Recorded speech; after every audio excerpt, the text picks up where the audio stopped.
Santapan Harian Senin 16 Januari 2023. Inilah program Santapan Harian, sebuah program yang mengajak Anda menelusuri isi Alkitab, agar Anda menemukan makna firman Tuhan sesuai dengan konteksnya.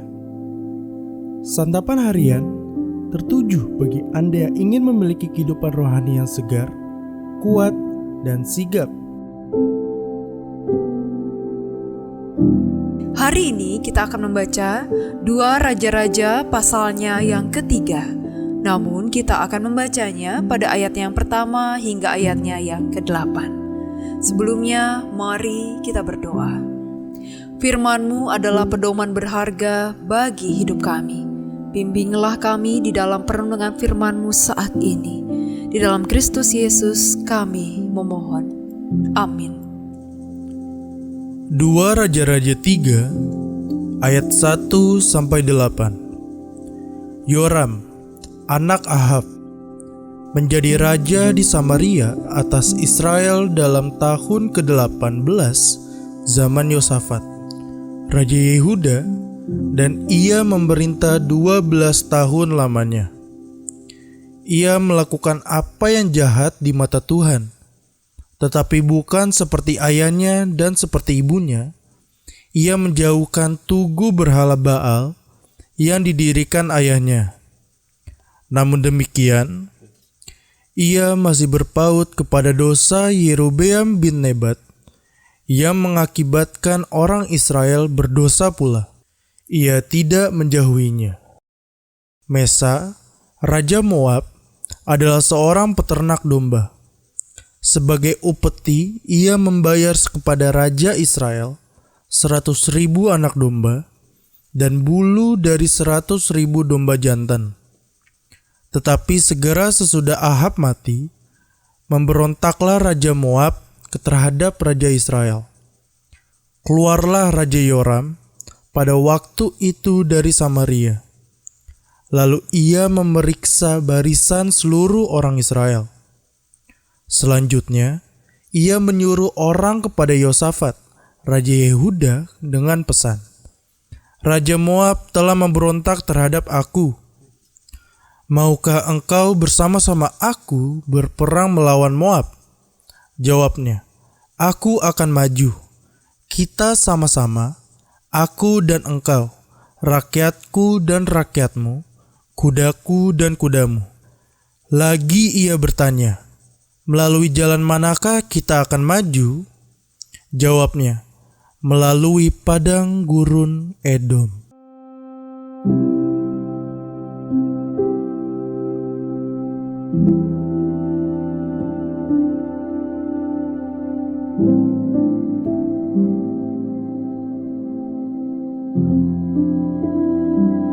Sahabat Santapan Harian, seorang prajurit pasti memperlengkapi dirinya dengan senjata dan tameng sebelum maju berperang.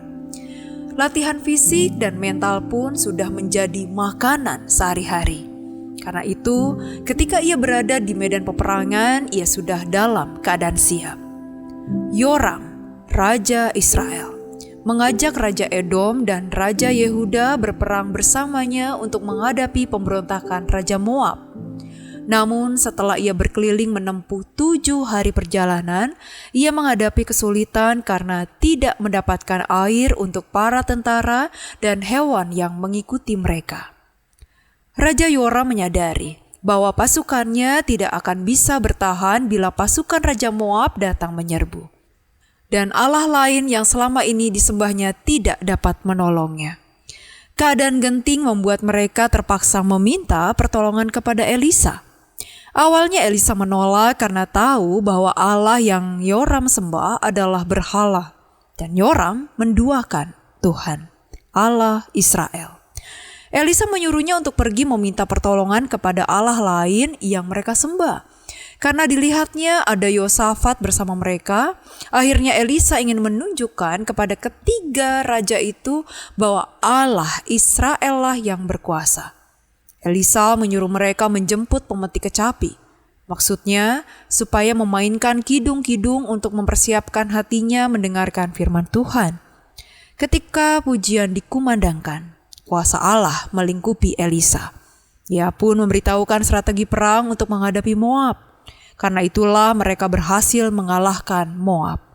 Peperangan atau keadaan terdesak apa yang sedang kita alami sekarang. Apapun itu, apa respon pertama kita? Apakah kita seperti Raja Yoram setelah terdesak baru mencari bantuan? Atau apakah kita malah mengandalkan kekuatan sendiri? Marilah kita andalkan Tuhan setiap waktu. Tuhan pasti menolong umat-Nya. Jangan datang hanya jika berada dalam keadaan terdesak saja, sebab Tuhan ingin kita datang kepadanya setiap saat dan dalam segala keadaan yang kita alami, agar kita memiliki hubungan yang erat dengannya. Mari kita berdoa. Ya Allah, kami yakin dan percaya bahwa Engkau memegang kami kuat-kuat, sekalipun kami merasa berada di ujung tanduk.